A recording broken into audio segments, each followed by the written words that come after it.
Apertura ieri del nuovo anno sociale del Lions Club Agrigento Chiaramonte 2022-2023. Il neopresidente Edoardo Sessa, nel corso della sua relazione, ha tracciato le tante iniziative che intenderà intraprendere durante il suo mandato, coadiuvato dai suoi collaboratori e dai soci del club stesso. Nel corso della cerimonia anche la presentazione di un nuovo socio, Antonio Cumbo, professionista, quindi la consegna di 2 Melvin Jones ai soci Catiuscia Amato e Enrico Fiorella.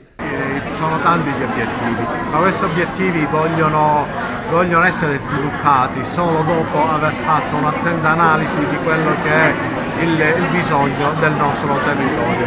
Non puntiamo a realizzare delle attività, dei servizi così solo per il piacere di farli, ma vogliamo che siano finalizzati a quello che è la reale necessità, i reali bisogni del nostro territorio. E non a caso abbiamo voluto presentare questa sera un service volto all'integrazione dei ragazzi, dei diversamente abili nel mondo del lavoro.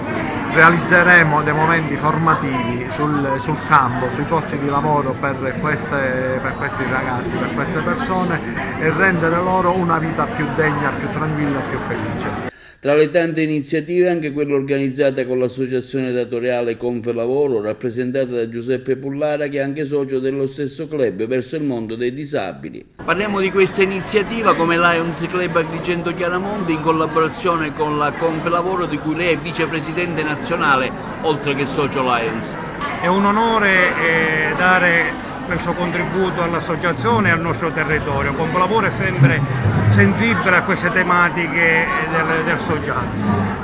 Il ruolo di Confelavoro in questa iniziativa dei Lions è, essendo un ente promotore del progetto Garanzia Giovani, mette a disposizione le proprie aziende per inserire all'interno della propria struttura dei tirocinanti, in questo caso i disabili. Quindi stiamo avviando insieme ai Lions questo progetto, le nostre aziende sono contente, entusiaste di questo, sono pronte a inserire un buon numero di ragazzi e dopo i 6 mesi di tirocinio l'azienda può anche decidere di assumere questi ragazzi, quindi inserire questi ragazzi, perché questi ragazzi possono dare veramente un grande contributo alla nostra comunità e non solo. Quindi dobbiamo dare questa opportunità a questi ragazzi per far sì che le nostre aziende capiscono l'importanza e l'amore e l'impegno che possono mettere, la passione che questi ragazzi possono mettere all'interno di un'attività, con la propria sensibilità e anche si responsabilizzeranno e quindi daranno un contributo alla nostra.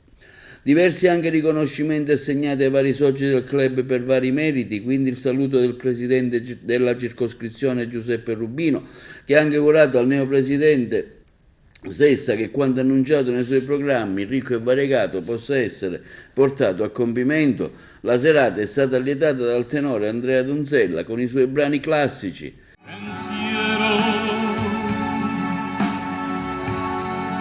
in questa grande